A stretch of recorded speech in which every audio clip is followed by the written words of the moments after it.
Selamat pagi semuanya. Tetap sehat, tetap tinggal di rumah. Ya, terus rajin berdoa supaya Tuhan tetap melindungi kita, menjauhkan kita dari segala sakit penyakit, sehingga pada saatnya kita dapat berjumpa dalam keadaan normal, sekolah kembali. Ya, tentunya sudah kangen. Lebih dari 3 bulan kita tidak bertemu, tidak bertatap muka, baik dengan teman-teman maupun dengan guru. Ya, tentu ada kerinduan di antara kita. Nah, anak-anakku sekalian, dalam pertemuan ini kita akan membahas substansi hak dan kewajiban warga negara dalam Pancasila. Ya. Nah, mari kita akan membahasnya.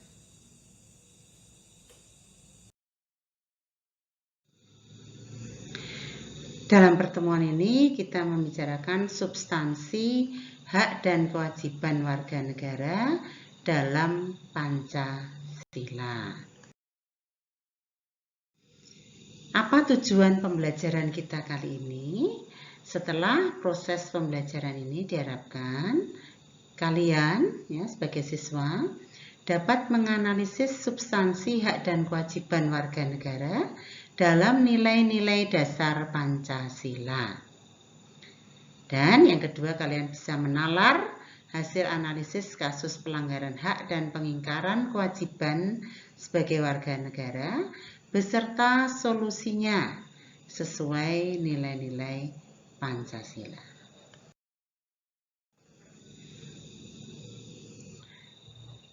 Anak-anakku, sebagai dasar negara, juga sebagai ideologi bangsa, falsafah serta pandangan hidup bangsa, Pancasila itu mengandung 3 nilai. Di kelas 10 sudah pernah kita bicarakan, kalau kalian ingat. 3 nilai itu apa saja? Yaitu nilai dasar, nilai instrumental, dan nilai praksis.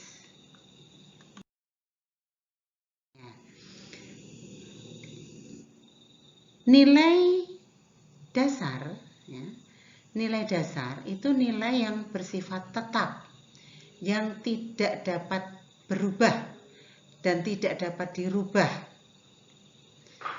Apa saja nilai dasar itu? Ya 5 nilai dalam Pancasila itu: ketuhanan yang Maha Esa, kemanusiaan yang adil dan beradab, persatuan Indonesia, kerakyatan yang dipimpin oleh hikmat kebijaksanaan dalam permusyawaratan perwakilan, serta keadilan sosial. Nah, itu adalah nilai-nilai ya, dalam atau nilai dasar dalam Pancasila. Nah, sekarang kita akan bicara mengenai substansi hak dan kewajiban warga negara dalam Pancasila. Nilai yang terkandung dalam sila pertama adalah adanya pengakuan dan keyakinan bangsa Indonesia terhadap Tuhan yang Maha Esa. Ya. Jadi dengan sila yang pertama ini, dengan nilai yang terkandung dalam sila yang pertama ini, bangsa Indonesia meyakini bahwa kita ini adalah bangsa yang bertuhan. Oleh sebab itu tidak dibenarkan kalau orang Indonesia kok tidak memeluk suatu agama atau kepercayaan. Karena bangsa kita, negara kita bukan negara ateis, tetapi negara yang berketuhanan. Kalau negara ateis itu negara yang tidak percaya kepada Tuhan, tidak mengakui adanya Tuhan. Tetapi kalau negara yang berketuhanan, itu berarti negara kita percaya kepada Tuhan yang Maha Esa, Sang Khalik, Sang Pencipta alam semesta dan seisinya ini.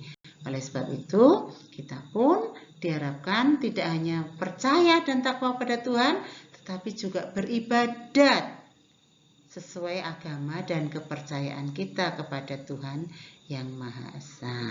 Ya. Nah,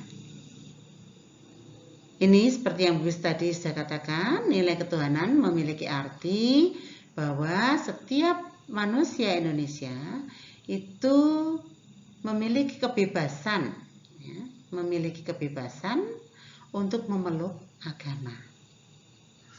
Namun kita juga punya kewajiban. Nah, jadi hak kita sesuai dengan sila yang pertama adalah kita bebas memeluk agama. Tapi kita juga punya kewajiban menghormati kemerdekaan beragama orang lain. Kita tidak boleh memaksakan suatu agama kepada orang lain. Dan kita tidak diperbolehkan untuk bertindak atau berlaku diskriminatif antar umat beragama. Jadi dalam pergaulan kita pun tidak perlu membeda-bedakan kamu agama A, saya agama B, sehingga kita tidak boleh bergaul, tidak dibenarkan seperti itu. Di dalam pergaulan kita ini harus satu, ya, walaupun agama berbeda, tetapi kita sama-sama makhluk Tuhan yang sama dan sederajat. Oleh karena itu jangan diskriminatif. Begitu, itu hak dan kewajiban yang ada dalam sila yang pertama. Sekarang apa substansi hak dan kewajiban yang terkandung dalam sila kedua? Sila kedua adalah wujud kesadaran sikap dan perilaku agar sesuai dengan nilai-nilai moral dalam hidup bersama atas dasar tuntutan hati nurani dengan memperlakukan sesuatu hal sebagaimana mestinya. Apa ini maksudnya? Ya, kita tahu bahwa manusia adalah diciptakan Tuhan sama harkat dan derajatnya, sama martabatnya, masing-masing punya hak dan kewajiban yang sama. Oleh karena itu kita harus memiliki kesadaran, sikap dan perilaku sesuai dengan nilai-nilai moral dalam hidup bersama.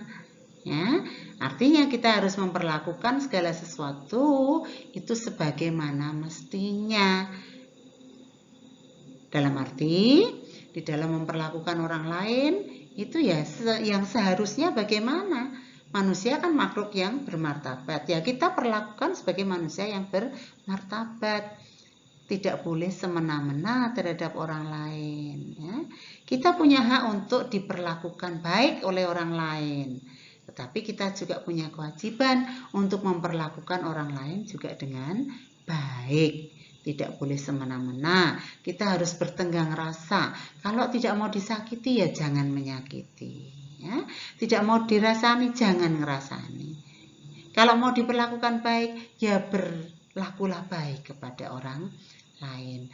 Nah itu artinya kita sikap dan perilaku kita sesuai dengan nilai-nilai moral dalam hidup bersama atas dasar tuntutan hati nurani. Karena pada prinsipnya hati nurani itu kan selalu menginginkan yang terbaik begitu. Tidak ada orang yang ingin mendapat perlakuan yang tidak baik. Ya. Kenapa? Kalau kita diperlakukan orang tidak baik, hati kita menjadi sakit kan? Nah, kalau kita tidak mau disakiti, ya jangan menyakiti orang lain. Begitu. Ya, itu substansi hak dan kewajiban dalam sila yang kedua. Nah, sekarang bagaimana substansi hak dan kewajiban yang terkandung dalam sila ketiga. Ya. Sila ketiga juga berarti bahwa adanya hak menikmati berbagai hak asasinya tanpa pembatasan dan belenggu. Adanya hak manusia bergaul satu sama lainnya dalam semangat persaudaraan, serta pada dasarnya tiap individu dilahirkan merdeka, serta mempunyai martabat dan hak-hak yang sama dengan orang lain. Nah, sila ketiga itu apa toh? Masih ingat? Persatuan Indonesia. Nah, di situ kita punya hak untuk tidak dibatasi, untuk tidak dibelenggu hak asasi kita. Kita berhak untuk menjalin persaudaraan dengan sesama kita. Ya, karena pada dasarnya tiap individu dilahirkan merdeka, punya martabat dan hak-hak yang sama.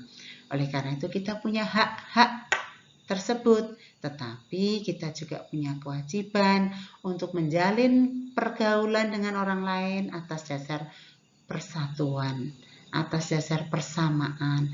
Tidak boleh diskriminatif, tidak boleh membeda-bedakan. Ya.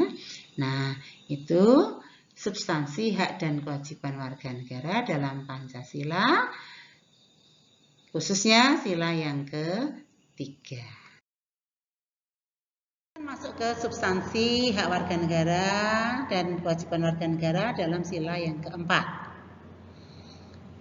Nilai yang terkandung dalam sila keempat, yaitu sebagai warga negara, kita memiliki hak untuk mengeluarkan pendapat, berkumpul, ikut serta dalam pemerintahan. Itu hak-hak kita dalam sila keempat. Saya ulang, sila yang keempat ini mengandung hak, ya, memuat hak-hak warga negara untuk mengeluarkan pendapat, berkumpul, ikut serta dalam pemerintahan, ya, mendirikan organisasi politik, masuk dalam organisasi politik, itu hak kita. Mengikuti pemilu, itu hak kita. Nah, selain hak, kita punya kewajiban. Kewajiban kita adalah mengedepankan pengambilan keputusan secara musyawarah. Jadi, inti dari sila keempat adalah permusyawaratan. Dalam arti, setiap ada masalah harus kita selesaikan secara musyawarah. Jangan dengan emosi, jangan dengan gontok-gontokan, ya. Jangan walk out, meninggalkan rapat, meninggalkan sidang karena tidak setuju. Nah, sering ya kita dengar wakil-wakil rakyat kita melakukan walk out, WO gitu. Karena apa? Tidak setuju dengan apa yang dibicarakan. Akhirnya mereka keluar ruangan. Nah, ini bukan nilai yang terkandung dalam sila keempat. Dalam sila keempat itu kita harus menghargai pendapat orang lain dan berusaha mengambil keputusan secara musyawarah. Dan kalau sudah diambil keputusan, maka kita pun punya kewajiban melaksanakan putusan itu dengan etikat baik dan rasa tanggung jawab. Ini substansi nilai sila yang keempat, ya, substansi hak dan kewajiban warga negara dalam sila keempat. Yang terakhir adalah substansi hak dan kewajiban warga negara dalam sila kelima. Dalam sila kelima kita berhak dilindungi dan mendapatkan jaminan sosial. Ya, kalian tahu ada BPJS, ya. BPJS itu kan upaya pemerintah untuk memberikan jaminan kesehatan untuk masyarakat. Nah, untuk apa jaminan sosial ini? Ya supaya masyarakat itu terjamin kesehatannya. Masyarakat Indonesia kalau sehat, bisa bekerja dengan baik, produktif, bisa menghasilkan, nah akhirnya hidupnya akan sejahtera gitu. Nah, kembali dalam sila kelima, kita berhak dilindungi dan mendapatkan jaminan sosial. Bahkan dalam pasal 34 yang mendapat jaminan sosial itu anak-anak miskin dan terlantar gitu. Nah, mereka yang miskin dan anak-anak terlantar itu juga mendapat jaminan sosial. Makanya ada lembaga-lembaga sosial di Indonesia yang menampung mereka, ya. Misalnya di traffic light itu kan sering ya ada pengemis-pengemis kecil-kecil itu atau dengan ibunya. Nah itu kan biasanya terus kalau ada aparat pemerintah itu mereka diambil, dirazia, kemudian ditaruh di lembaga sosial ini, di panti sosial. Tetapi kadang-kadang mereka tidak puas, akhirnya mereka melarikan diri. Ya. Nah ini yang kadang-kadang kesadarannya itu tidak ada, anak-anak. Mereka lebih suka mengemis, lebih suka minta-minta di jalan-jalan. Padahal kan itu membahayakan ya. Selain membahayakan bagi diri mereka sendiri, juga pengguna jalan lain. Ya, meresahkan ini. Nah, oleh karena itu, pemerintah berusaha melindungi dan memberikan jaminan sosial bagi rakyat Indonesia. Nah, melalui sila kelima, Bangsa Indonesia, warga negara berhak dilindungi dan mendapatkan jaminan sosial. Dengan demikian, kita mendapatkan hak milik, mendapatkan pekerjaan, mendapatkan kesehatan, itu hak-hak kita. Tapi jangan lupa kita juga punya kewajiban loh ya. Nah, kewajibannya apa? Ya kalau kita sudah mendapat pekerjaan, ya bekerjalah dengan baik. Kita sudah mendapat sekolahan, ya bersekolahlah yang baik. Bagaimana tanggung jawab kita sebagai anak sekolah? Ya belajar yang rajin. Untuk siapa toh belajar itu? Ya untuk diri kita sendiri toh. Kalau kita pintar siapa sih yang akan menikmati? Ya kita sendiri. Nanti kita lulus dengan nilai yang bagus, bisa masuk perguruan tinggi. Seperti kakak kelas kita kan ada ya, Thomas itu mendapat beasiswa full 100% selama kuliah. Ya. Nah, kenapa? Di sekolah dia pintar, dia gigih, dia berjuang untuk mendapat nilai-nilai yang bagus. Ya. Akhirnya dia bisa mendapatkan beasiswa full 100% selama perkuliahan di Bandung. Nah, ini perlu kita contoh. Jadi pintar, belajar rajin itu bukan untuk siapa-siapa, tetapi untuk diri kita sendiri. Supaya kita menjadi berkembang wawasan kita menjadi pintar. Kalau pintar, akhirnya kita mudah memperoleh kemudahan-kemudahan seperti beasiswa dan lain-lain. Ya. Nah, nanti kalau kita sudah di perguruan tinggi, ternyata prestasi kita bagus, banyak perusahaan yang bekerja sama dengan perguruan tinggi. Nanti kalian akan dipanggil, ditawari, mau enggak bekerja di perusahaan saya? Nah, dengan gaji yang tinggi karena Anda pintar, Anda berprestasi. Nah, siapa yang untung? Diri kita. Makanya jangan sia-siakan selama kita punya kesempatan belajar, belajarlah dengan baik. Ya, raihlah cita-citamu setinggi bintang. Ya, tidak hanya setinggi langit, tapi setinggi bintang. Bintang itu tinggi sekali, kecil dan tinggi tempatnya. Ya. Nah, kembali sila kelima ini kita berhak mendapatkan hak milik, mendapatkan pekerjaan, perlindungan kesehatan, tapi kewajiban kita harus rajin belajar, rajin sekolah, rajin di dalam menyongsong masa depan, rajin bekerja dalam menyongsong masa depan kita. Nah, demikian anak-anak. Jadi kita bisa menyimpulkan apa yang kita bahas hari ini, yaitu tentang hak dan kewajiban warga negara dalam nilai dasar sila-sila Pancasila. Mulai sila yang pertama, kita punya hak untuk memeluk agama dan beribadah, tapi juga punya kewajiban untuk menghormati dan menghargai orang lain yang memiliki agama yang berbeda dan menghormati mereka yang beribadah menurut agama mereka masing-masing. Demikian pula sila kedua, sila kemanusiaan yang adil dan beradab. Ya, kita punya hak untuk dihormati sebagai manusia, diperlakukan sesuai harkat dan martabat kita. Tetapi kita juga punya kewajiban untuk menghormati hak dan martabat orang lain. Demikian pula sila ketiga, ya, di dalam persatuan ini kita punya hak untuk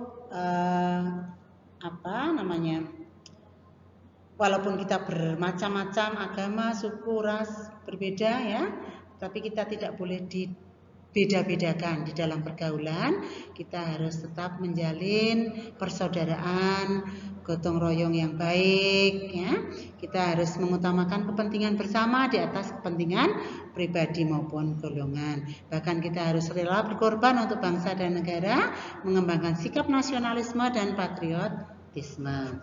Kemudian sila yang keempat, kita harus bersikap demokratis, menghargai pendapat orang lain kalau kita ingin dihargai pendapat kita. Selain itu kita punya kewajiban untuk melaksanakan hasil keputusan hasil bersama ya, berdasar musyawarah itu. Dan sila yang terakhir, sila yang kelima tadi, kita harus terus mendukung pemerintah di dalam upaya memberikan jaminan sosial pada warga negara Indonesia. Ya, itu yang dapat Bu sampaikan di dalam pertemuan kita kali ini. Nah, untuk yang terakhir adalah tugas ya, yang harus kalian kerjakan. Tentu tugas ini untuk mengembangkan pemahaman kalian ya, tentang apa yang sudah kita bahas hari ini. Yaitu kerjakanlah tugas mandiri yang terdapat dalam buku cetak halaman 8. Buatlah dalam bentuk tabel ya. Ya. Kemudian baca berulang-ulang supaya kalian semakin memahami. Selamat mengerjakan. Tuhan memberkati. Terima kasih. Sampai ketemu minggu depan.